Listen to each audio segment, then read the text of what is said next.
Yep. We need a big, tight, genuine hug. Getting thrown into manufacturing. Wild. I don't know who banana pudding this is, but it ain't mine. Somebody, who got some lemon? I need some lemon. I'm Keaira KP, and KP. You are now listening to the Perfect Couple Podcast. We are far from perfect. Psych. But as high school sweethearts, we do know a thing or two about having a dope relationship and building generational wealth, all while raising 3 daughters and being social media famous. In our podcast, we'll discuss everything pertaining to marriage, intimacy, family, fitness, and balancing life in general. Oh, and our crazy journey of how we went from eating dry tuna squares in crusty motels to being CEOs of several multi-million-dollar brands. So sit back and enjoy the conversation. What's up, y'all? It's your girl, Keaira KP, and KP. We are back. Finally. Right? It's been a while. Mm-hmm. Whew, we got a lot to catch you guys up on. So, yeah, just relax and sit back and just listen.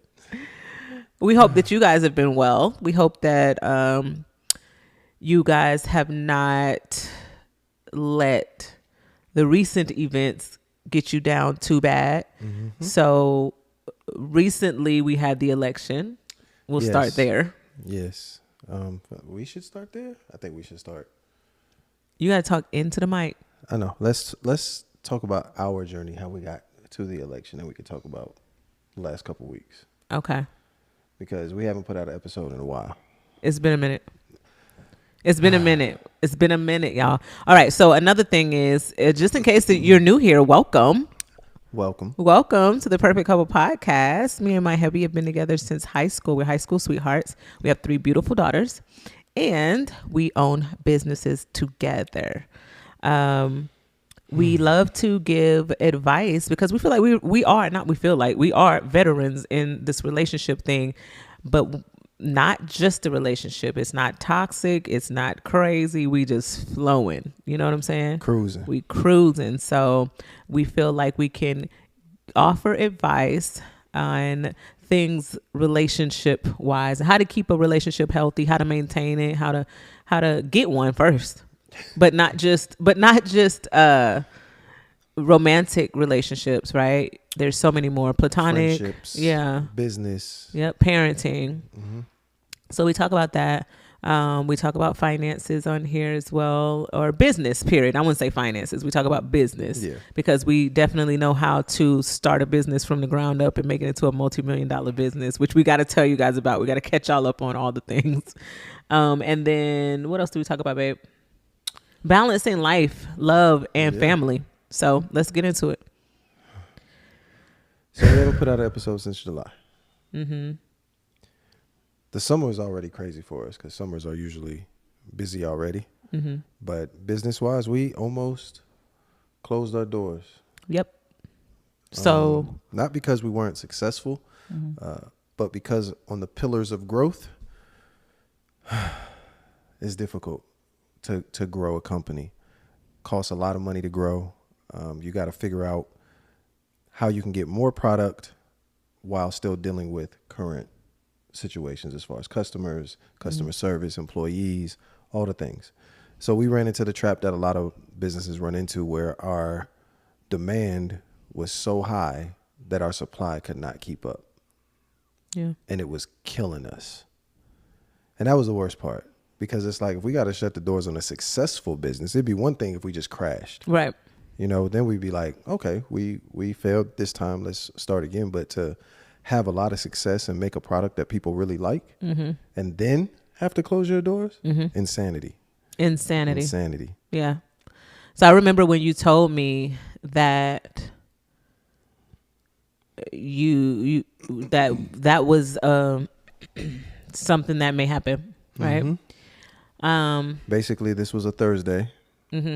And on Monday, we had to decide whether or not we were going to keep our doors open. Yep. So I called my mom because we had this hard conversation, me and you first. I called my mom and I was sad course, because this is something that, you know, we've been building for the past 3 years, and again, to close down an incredible business is crazy, right? So I tell my mom how I'm feeling, and she can tell that I'm hurting and I'm upset and sad. And she said, you know what?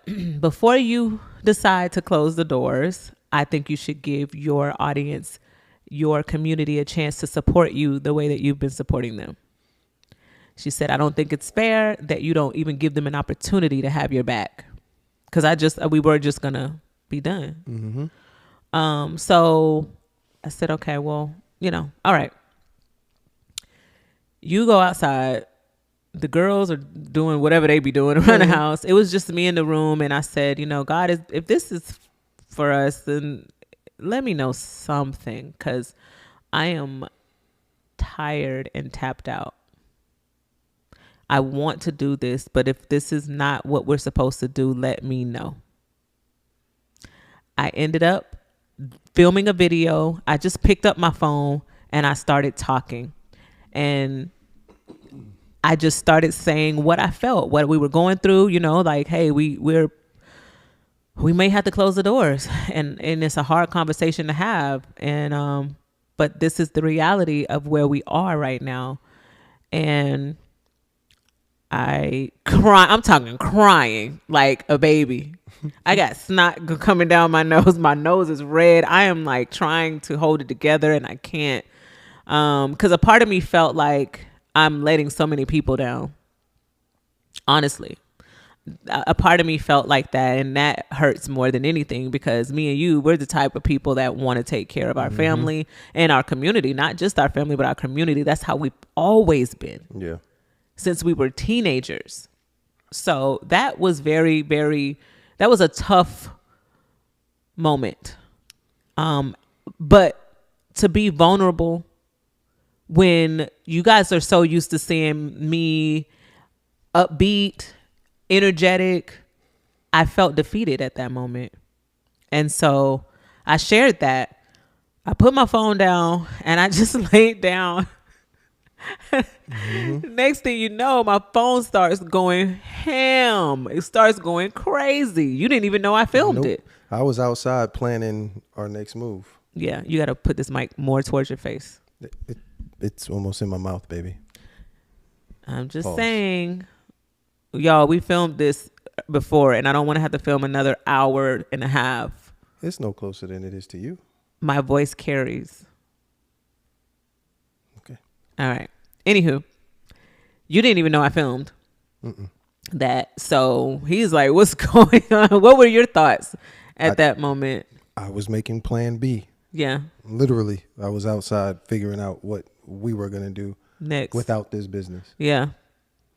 And how did you feel though? Like, multiple things. There was obviously sadness, anger, happiness.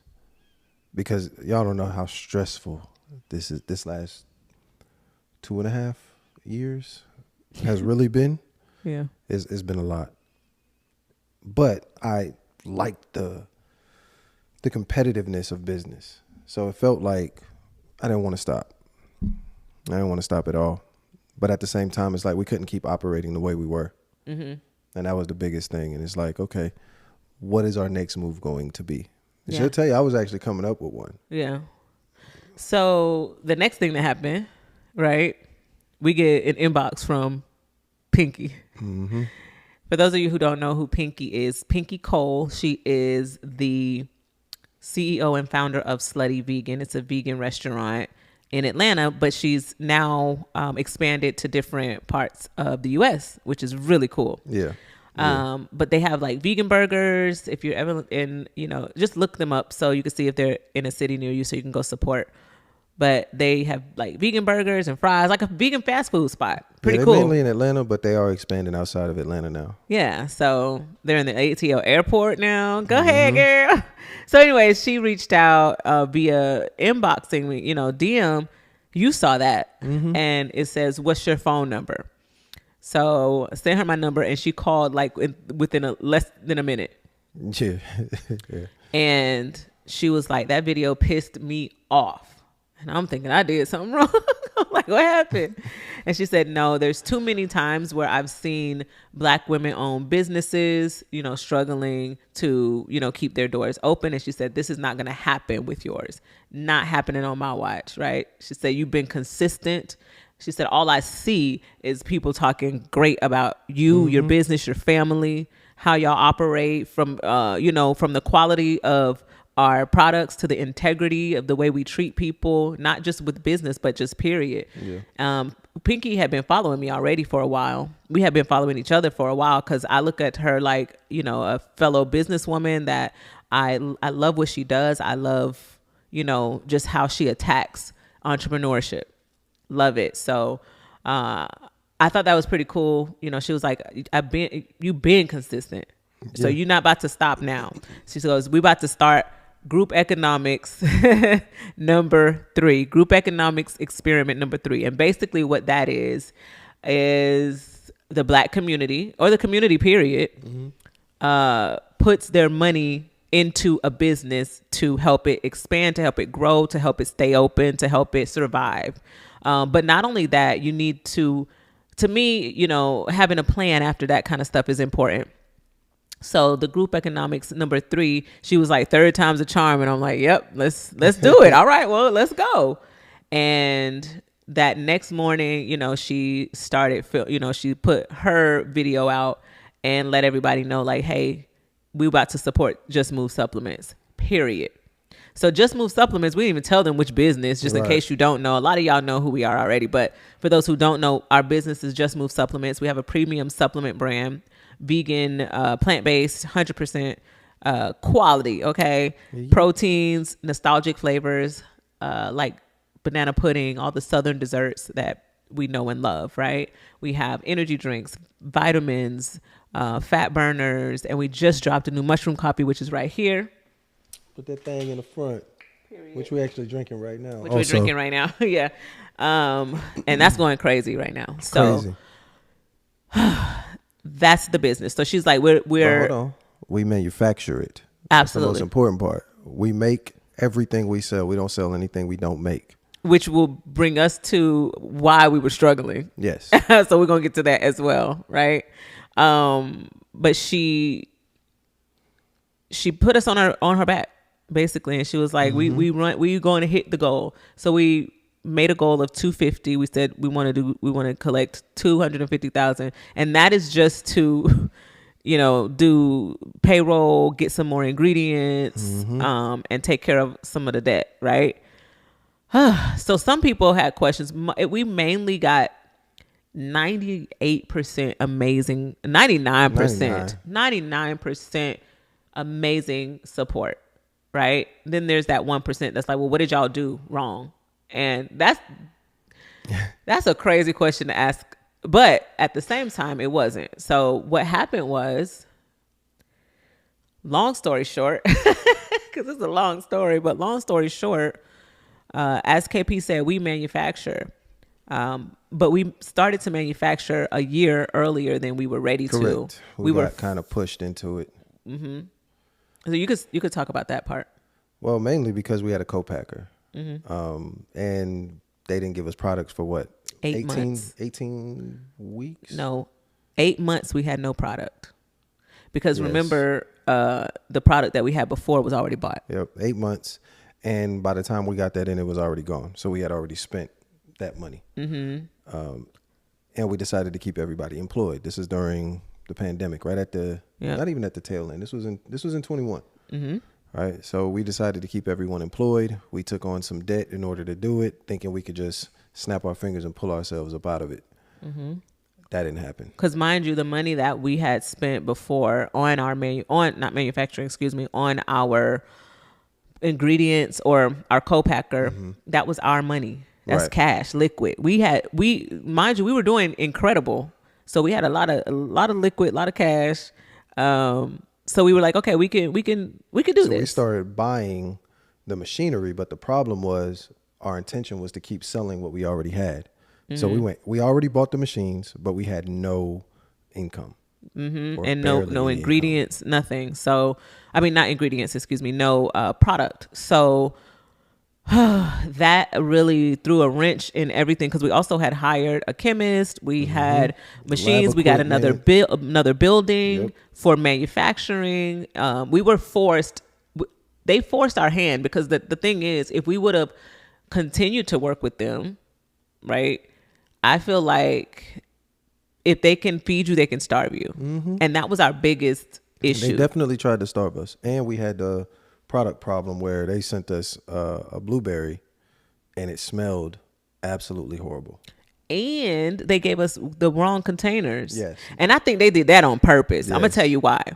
We're very big on all black everything, right? Black packaging. Yeah. Like everything. They is sent us a white tub. I was pissed.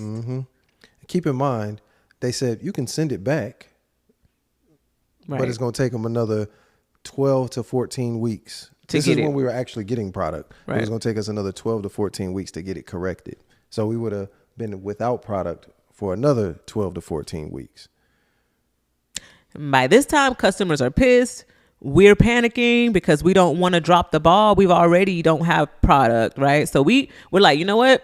Okay, we're gonna figure this out, right? Like I said, we hired the chemist. We hired more people to help us in the manufacturing space. Plus, shout out to our foundation team. Man, our family is incredible. Incredible. Everybody rolled their sleeves up and did what needed to be done. You hear me? Yeah. I'm talking not just our family, but family, friends, our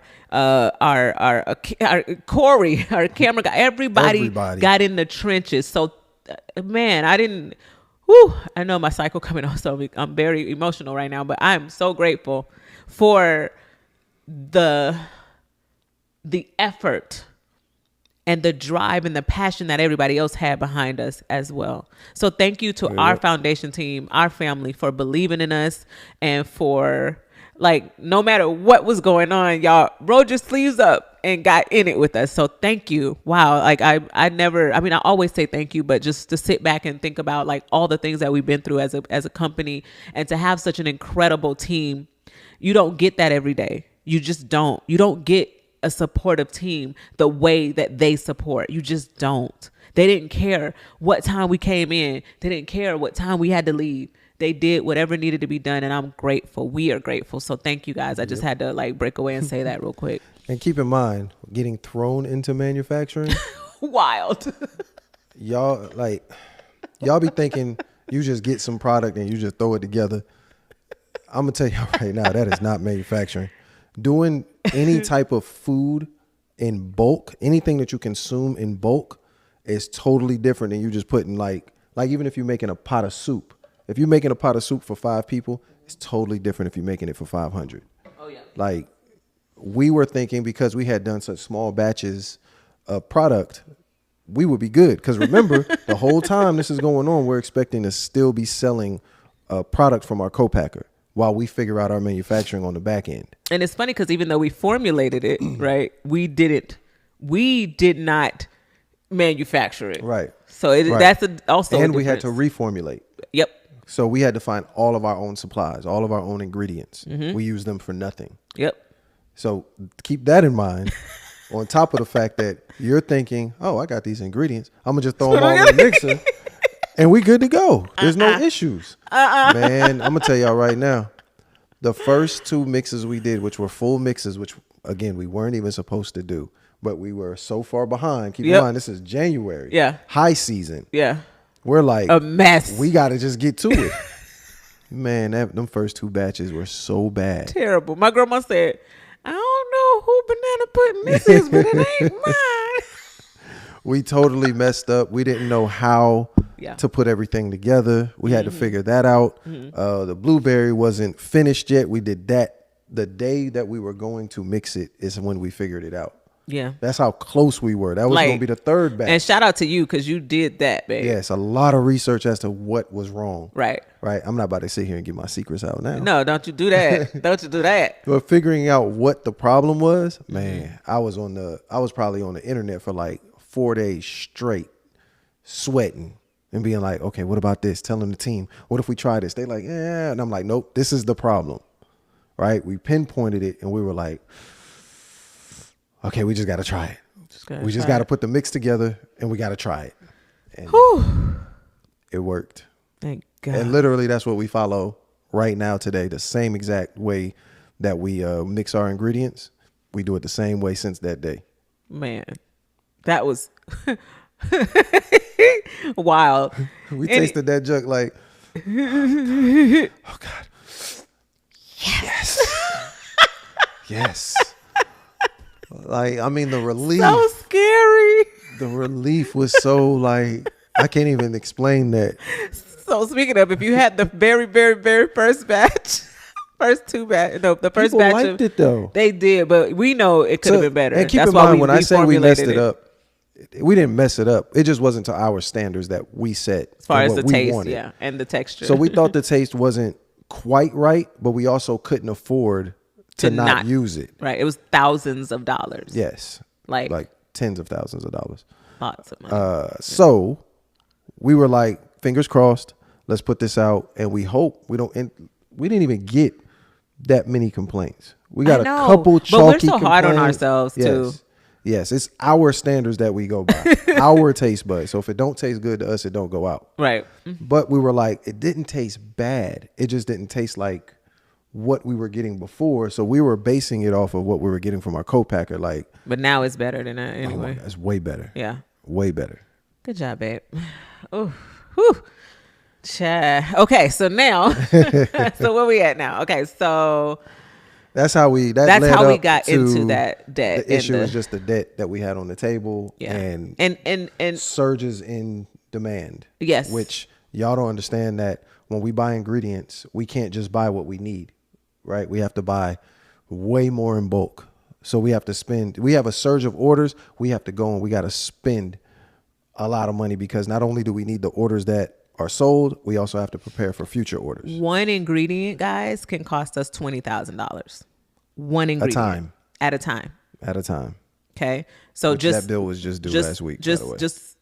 You said what? That bill was just due last week. Oh no. Yeah. Damn. Yeah. I don't even want to know. Yeah. I do want to know, but I don't want to know.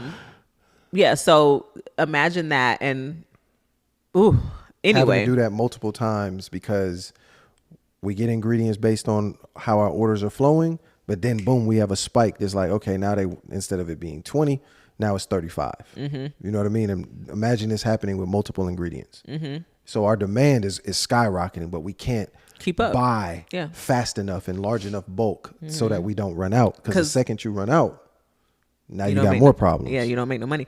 And the more demand the more money we spend.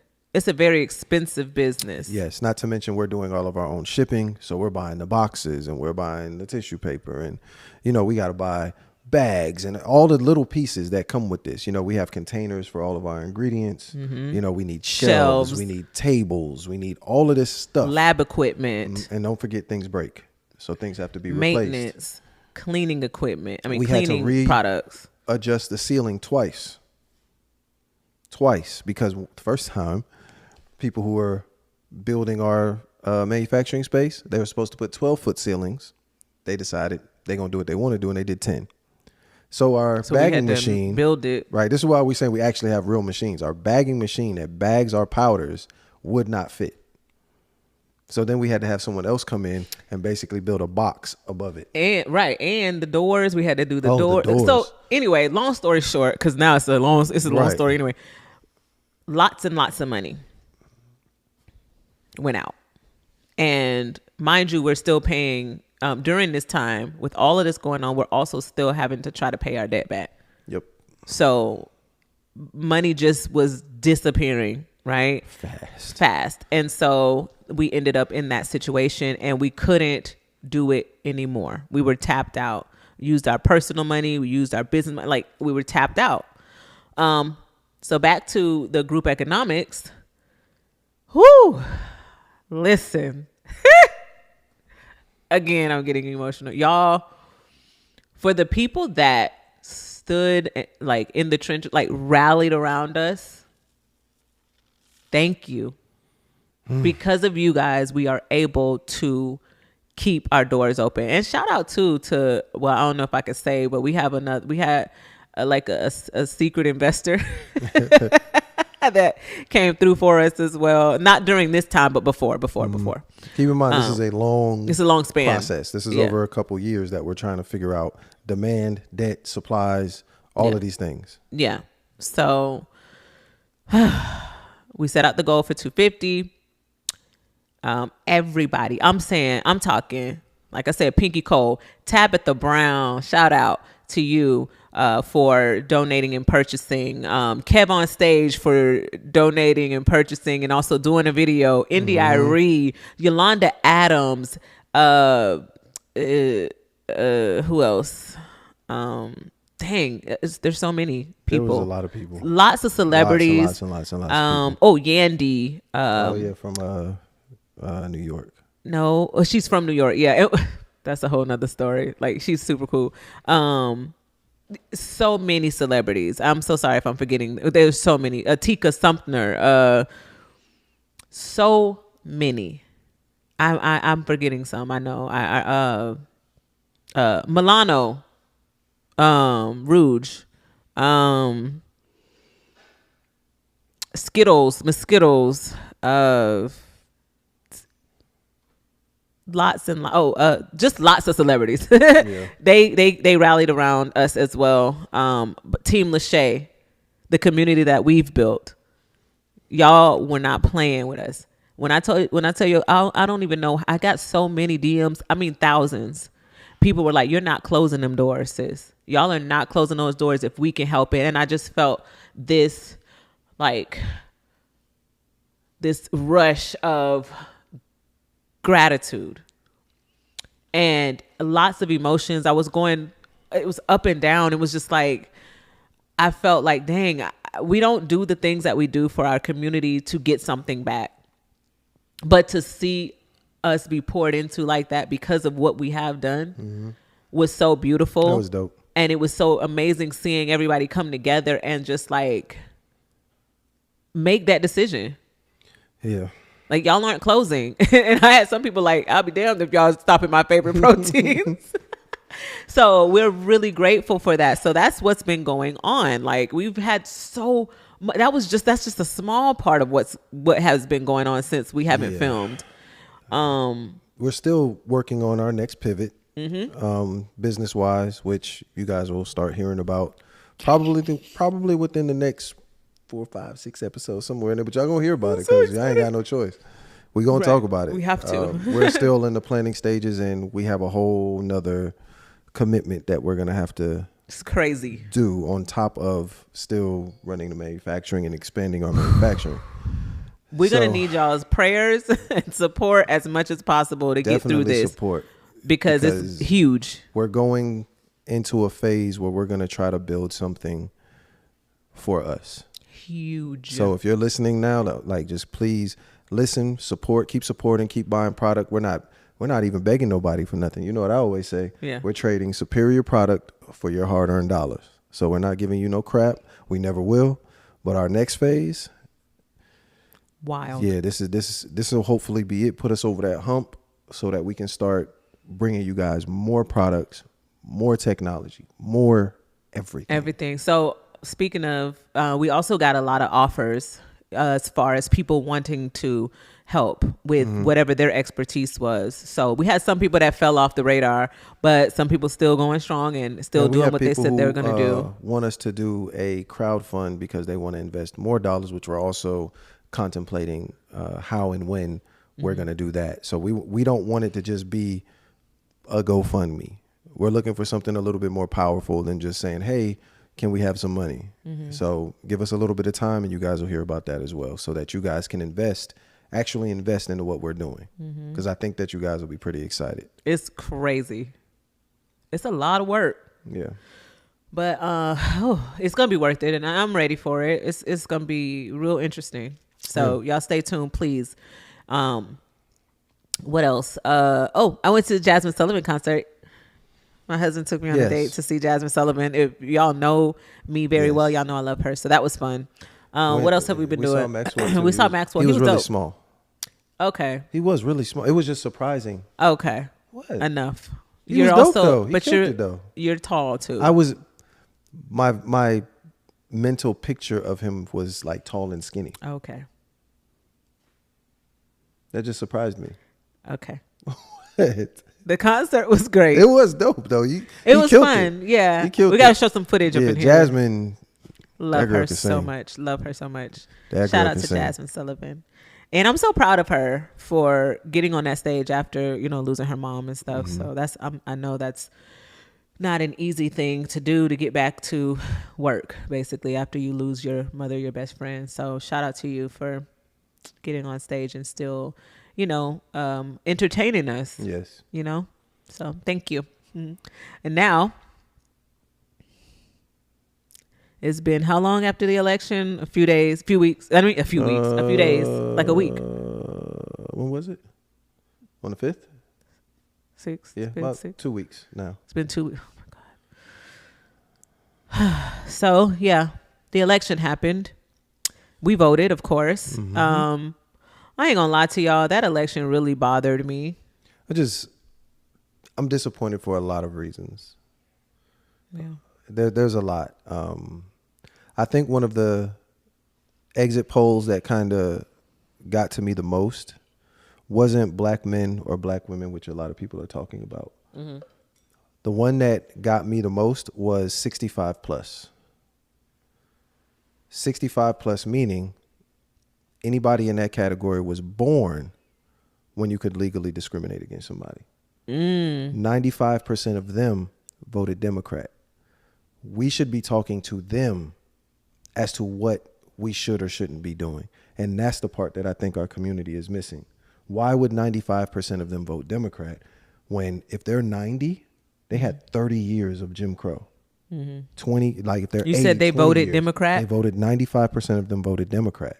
And we're not having any conversations with them when they're the ones who have the lived experience that we should be getting like directly from our elders. What is it about the Democrat Party that we should be so focused on, and why? Because all these people that were like, well, I don't know if I should vote for Trump or whatever. The elders are the ones telling us what we should do, at least in my opinion. I think that's a conversation we should be having with them. Because the conversation that we had with your grandmother about her younger days was like, it's infuriating. Let's just put it that way. So if they're voting Democrat, I get asking questions because we should be asking questions. I have my issues with that party, but I would like to know why they specifically voted that way. You have a problem with it? No. Oh, okay. I'm saying we should be talking to them, listening to them, allowing them to explain what their political views are and why the majority of them voted Democrat like that. They are the ones who experienced racism, actual in your face, no hiding, no nothing racism. My grandma told me, now my grandma is alive and well. Okay. You remember she told us that she used to have to order from a restaurant. It was a white only restaurant. Yeah. She'd order and eat in the back. They couldn't even give her food up front. Like they had to go to the back of the restaurant to outside. She couldn't step in. And they opened the back door here. And she grew up in the Jim Crow South, like not on the border, literally in Florida during Jim Crow. And keep in mind, like y'all, for real, keep in mind, Ruby Bridges is still alive. Crazy. Like, let's not sit here and act like this was that long ago. The pictures come with her, with the two white dudes on the side of her walking down them steps. She was 6 years old. 6. She is 70. She is still alive today. And we sit here and act like this is so long ago, but we're not talking to those, like I said, 65 and up. We're not talking to them. She should be on Front Street. We should be learning from her directly while we can. Yeah. You know what I mean? Your grandmother, people, like anybody in their 80s that actually was an adult during Jim Crow, we should be like, what happened? Like people are just finding out that they had to pay a poll tax. Yeah. Poll tax was $2. Well, yeah, black people had to pay. Black people had to pay a poll tax of $2. Very clear, black people had to pay. And keep in mind, some black people were making $2 a week. So they had to decide whether or not they were going to feed their family or vote. My grandma, they would get like, how much she said she was making? Like $1 a day. Not a day. No, that was when she was working. That was when she got the raise. Yeah, that was $1 an hour. Yeah, an hour. Or something crazy, something wild. We would have to get her on here. That was because she made $8 a day. Yeah. So I'm saying I said that to say this. $8 a day, you got to pay to vote. They did that on purpose. That was before. So I think when she was doing it was that was less. in the 70s. Yeah, it was less than at that point. Money was already going up. Money was funny. But in the 60s and the 50s, $2 was valued a lot more. Mm-hmm. Right? So you was making $2 a week, probably making 25 cents an hour, something like that, whatever the case may be. And you had to pay $2. And some people were only making $2 a week. And they had to pay poll tax, and people paid the poll tax. Right. So that's what brings me to this. People sacrificed their well-being, right? Their lives. To make a difference. So for people that did not vote, you don't think it matters? It really does matter. Like, a lot of people are trying to figure out how it matters. Yeah. You know, and I feel for those people. Why? Because if somebody was willing to sacrifice their life, like you can go on the internet and see all the stories about the people who literally died, was lynched trying to register people to vote. You have to start asking yourself why they felt it was so important. That's why I said we should be talking to them. Well, we did. We just didn't film it. Which we should have. We should have filmed it, yeah. Sometimes my grandma gets shy. So I just wanted to have that conversation like freely. We'll put her off camera. Yeah. I wanted to have that conversation freely so she can say what she felt for real. Like, I don't want her to be, I don't want her to hold back because she thinks she's going to say something wrong. I just want her to tell her truth. Mm-hmm. But I talked to a lot of my friends and I was like, hey, please vote. Because the amount of people that didn't vote is also ridiculous. So we're in this space. I don't want to get too far in there because we could talk about that on another episode as far as like this whole thing. Okay. We're in this weird space right now. As a society, I feel. That election made Black women feel unsafe. It made us feel tired. A lot of the times we are the backbone of any movement that's going on. We have people's backs, all races, all creeds, right? LGBTQ, everything. The Asian hate we came in from, any issues that's going on, we always have the backs of every community, right? Yes. So we felt like this time our backs weren't had, and we felt some type of way about it. And you know what? A lot of people on the internet, a lot of women are like, you know what? Black women are like, it's fine. We're just going to sit back and we just going to let y'all get what y'all voted for. But unfortunately, we have to deal with that too. Exactly. And I felt today at the gym. I went to the gym this morning and I was like, for some reason, there's a lot going on. We got a lot of decisions to make, like a really big decision to make, which you guys will find out about that as well. That's what I was talking about earlier. Yeah. It's a really, really, really big decision. It's very different. It's very new and it's scary, but not in a bad way. No. It's scary because it's unknown, right? So we know we'll have our community support though. Absolutely. So with that being said, I had a lot going on in my head today. And when I walked in the gym today, I felt anxious and I felt like, dang, if I have an anxiety attack or something happens to me in this gym, I don't feel safe. I don't know who will I don't know who will come to my rescue. Not saying that these people are evil or anything like that, But like, you don't know your neighbors. You don't At know all. the people that you go to the gym with, because now even like other races are looking at us like, you cool? We cool or not? You know what I'm saying? Like, but the ones that do rock with us, not just white people, but you know, Asians, Hispanics, whatever, right? They let it be known like, we good. You know what I'm saying? Yes. But the ones that know we feel some type of way and they had something to do with it, they don't even, eye contact is not, it's not happening. Including our own race. Yeah. Well, and there was Including some, them. there was like 2 or 3 black men in there today. One was walking out of the gym, and he kind of looked at me like quickly and just kept walking. And what I think is really weird about that, when I see people, I'm just a people person, period. It doesn't matter what race you are. I love people, but I make it a point to speak to, you know, my race all the time. As a black woman speaking to a black man, I don't necessarily, I don't want you. I'm speaking to you. So even the black men, because this neighborhood, it's a lot of black men that are not with black women, period. Right? I don't care about that. You're not my concern. I don't care about none of that. Love who you love.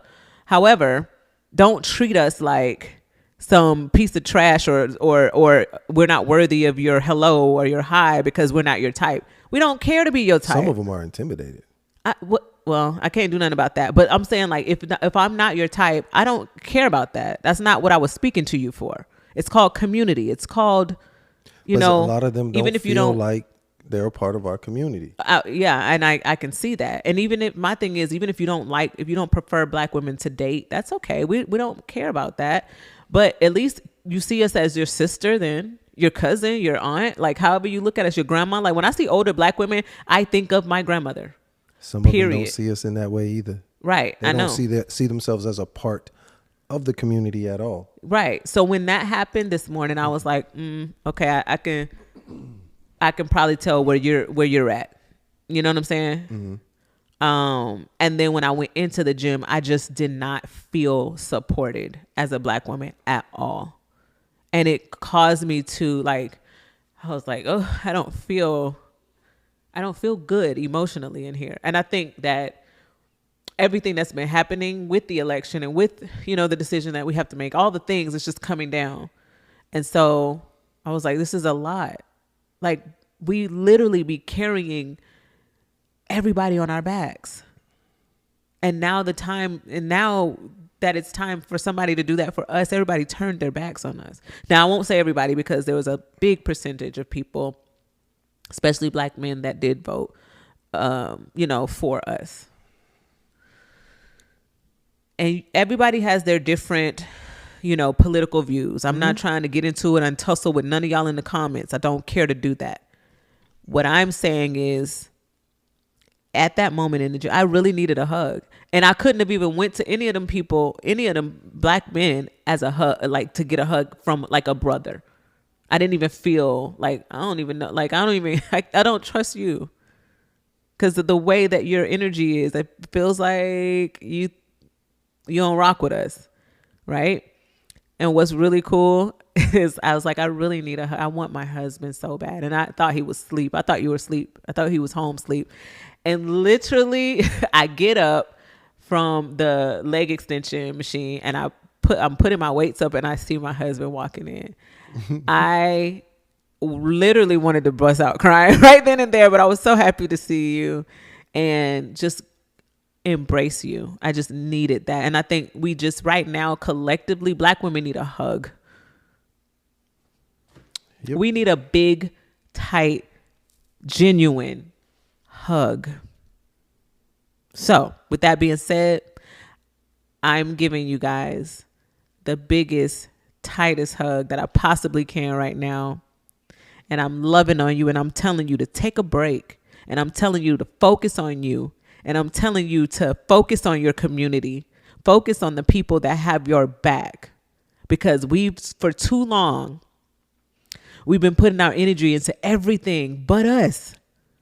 And then when we ask, hey, can y'all have our back this one time? No. So I'm giving y'all a big hug from one sister to the next. I love you guys so much, and I'm grateful to be a part of what we will create in the future, what we have created, the impact that we've had on this planet, period. And we'll continue to have. Big hugs. Just focus on, just don't. Okay? All right. What Let's else? end it right there. That's it? Yeah, let's Hey. let's piggyback off of that one for the next episode. Okay. All right. Give you an update. Y'all see where we at now. We got a lot of stuff coming. Y'all know we're gonna throw in an ad right here for the supplement. You know how we do. And if you're looking to up your nutrition game, make sure to check us out at justmovesupplements.com, a premium vegan supplement brand with proteins that taste like it came from your grandma's kitchen and energy supplements that taste like Kool-Aid. Make sure to check us out at justmovesupplements.com. Thank you, guys. All right, guys. Thank you y'all. We love y'all so much for listening, tuning in, watching. We hope to see you again at the next episode. And I'm happy to be back. We happy to be back, right? Yep. Love you All right, guys. y'all. Peace. Peace.